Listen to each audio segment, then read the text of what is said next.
Lorsqu'une secrétaire travaillera avec Epicure 22, elle ne sera plus obligée de placer dans sa fiche le certificat du médecin. Elle va automatiquement se connecter à IELTS avec le certificat du médecin sur lequel elle est connectée. Pour ce faire, tout d'abord, le médecin responsable doit aller dans Gestion, Mes paramètres IELTS et autoriser les personnes administratives à utiliser le certificat IELTS du médecin. Elle peut ensuite valider. Quand la secrétaire ouvrira alors son Epicure à son nom, elle se connectera avec un médecin et la connexion IELTS peut se mettre en route immédiatement si elle en avait fait la demande. Elle ne devra pas introduire le mot de passe du certificat du médecin et la connexion IELTS sera immédiate.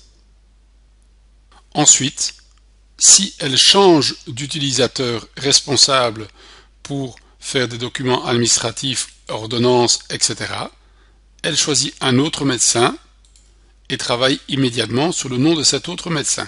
Dans le coin supérieur gauche, le nom du médecin à qui elle est liée est également indiqué. Par défaut, nous n'ouvrons pas immédiatement la connexion IELTS de cet autre médecin. Si on en a besoin, elle clique sur le bouton d'ouverture de connexion IELTS et la connexion se passe immédiatement sans demande de mot de passe ou de carte d'identité.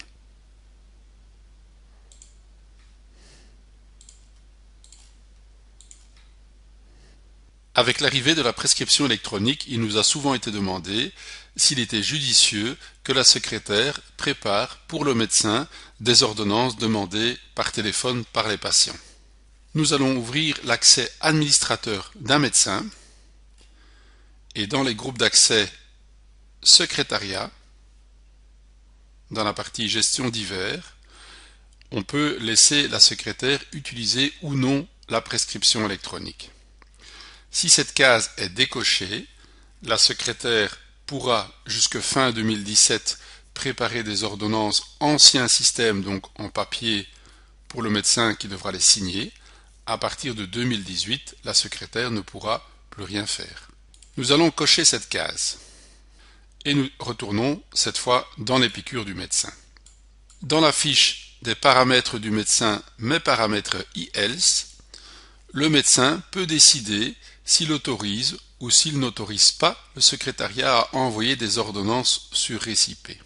Si la case est décochée, la secrétaire peut faire les ordonnances sur récipient directement et donc naturellement sans aucun contrôle par le médecin. Dès que cette case est cochée, la secrétaire pourra faire des ordonnances demandées par le patient par téléphone et le médecin devra les valider avant qu'elles ne soient envoyées. Je vais donc cocher cette case. Je vais maintenant m'ouvrir en tant que secrétaire lié au médecin. Il faut tout d'abord que la secrétaire fasse une connexion IELTS en utilisant le certificat du médecin. Celui-ci lui aura donné au préalable l'autorisation. Ensuite, supposons qu'un patient téléphone, la secrétaire fait une ordonnance, la patiente lui demande par exemple une ordonnance de pilule, elle lui prescrit, l'ordonnance est prête à être envoyée et le bouton quitter et imprimer et donc envoyer sur récipient est grisé, elle ne peut pas le faire. Elle cliquera alors sur quitter sans imprimer. Un autre exemple, un patient téléphone et demande ses ordonnances habituelles. La secrétaire prépare ses ordonnances simplement en faisant un double clic sur chaque médicament. Elle quitte sans imprimer. Ensuite, quand le médecin ouvrira son épicure, il fera sa connexion IELTS et vous remarquerez une nouvelle icône apparaissant juste à côté de la connexion IELTS, la liste des ordonnances en attente. Quand un petit point rouge clignote, cela signifie qu'il y a des ordonnances qui doivent être validées par le médecin. En cliquant sur ce bouton, on retrouve le nom du patient, la date à laquelle l'ordonnance a été encodée, et le médecin peut, en sélectionnant le patient, imprimer la prescription. Il clique alors sur Quitter et imprimer et l'ordonnance s'imprime et part directement sur récipient. Ensuite, on lui demande s'il veut effacer cette demande. Je fais oui. Et je passe à l'ordonnance suivante. Il peut décider naturellement de modifier l'ordonnance préparée par la secrétaire ou de la supprimer. Il clique sur Annuler et puis supprimer cette demande. Puisque la secrétaire est connectée au certificat du médecin responsable, elle pourra faire des facturations, cette fois-ci envoyer des facturations à MyCarnet, faire des demandes de BF, etc.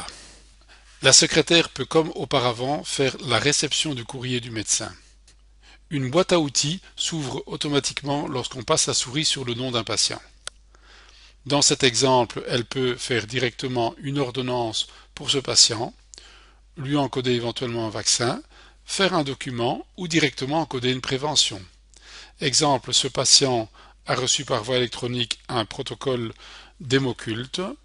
Dans son dossier, j'encode une prévention de type hémoculte. Je peux noter que ce résultat est négatif. On valide. On ajoute une tâche hémoculte dans 2 ans et je valide. Tout ça est automatiquement enregistré dans le dossier du patient et utile pour faire des statistiques de prévention. Vous pouvez passer maintenant au patient suivant.